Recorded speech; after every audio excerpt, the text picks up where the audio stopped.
جہاں جہاں ذرا تھکن کا احساس ہو وہاں یا نعت علی پڑھ لیجئے یا نعت حسین.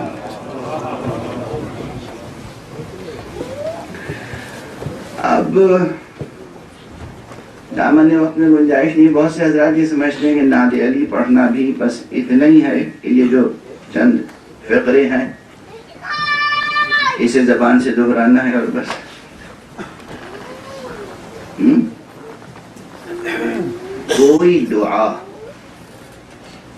کوئی دعا صرف زبان سے دہرانے سے مستجاب نہیں ہوتی. میں نے اس اشرے میں 2-3 مرتبہ کہا نعت حسین یا انسان، نعت حسین یا اسلام. نعت حسین یہ آپ نے نہیں سنا ہوگا پہلے. نعت حسین کے کیا معنی ہے؟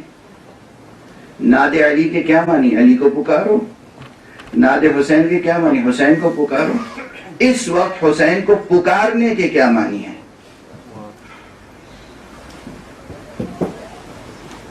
حسین کو پکارنے کے معنی یہ ہے کہ ہم اپنی ذات میں وہ استقامت پیدا کریں جو حسین میں استقامت تھی. ہم اپنی ذات میں اس یقین کو پیدا کریں جو یقین سرکار سید الشہداء کی ذات میں تھا. ہم اپنی ذات میں اس عزم کو پروان چڑھائیں جو عزم سید الشہداء کی ذات میں تھا. نعت حسین کے یہ معنی ہے. یہ نہیں کہ عزم سے خالی ہوں، یقین سے تو ہمایہ ہوں، حوصلہ نہ ہو اور صرف زبان سے نعت حسین پڑھتے رہیں. نہیں، یہ ممکن نہیں ہے. وہ عزم، وہ یقین، وہ تعلق ذات الہی سے وہ پیدا کریں اور پھر حسین کو یاد کریں تو فیض حسین کا پہنچتا ہے.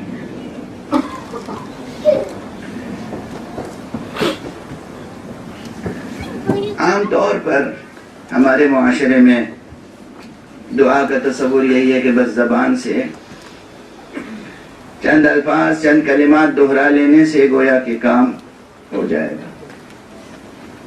یقیناً اگر پروردگار کو پکارا جائے اور صحیح وسیلوں اور صحیح واسطوں سے پکارا جائے تو کام ہوتا ہے. مگر یہ شرائط اپنی جگہ، یقین، عزم، سچی طلب،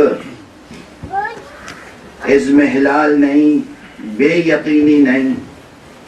اور یہ نہ سمجھیے ابھی جو میں نے کہا بعض حضرات کے ذوق پر گنا گزرے گا کہ ہم اپنے اندر وہ یقین کیسے پیدا کر سکتے ہیں جو حسین کے اندر تھا. ہم اپنے اندر وہ عزم کہاں سے پیدا کر سکتے ہیں جو سرکار سید الشہداء میں عزم تھا.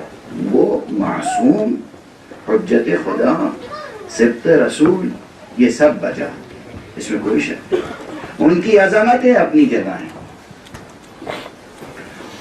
کوئی حسین نہیں بن سکتا اس کائنات میں اور کوئی اپنے اندر وہ یقین نہیں پیدا کر سکتا جو حسین کی ذات میں تھا.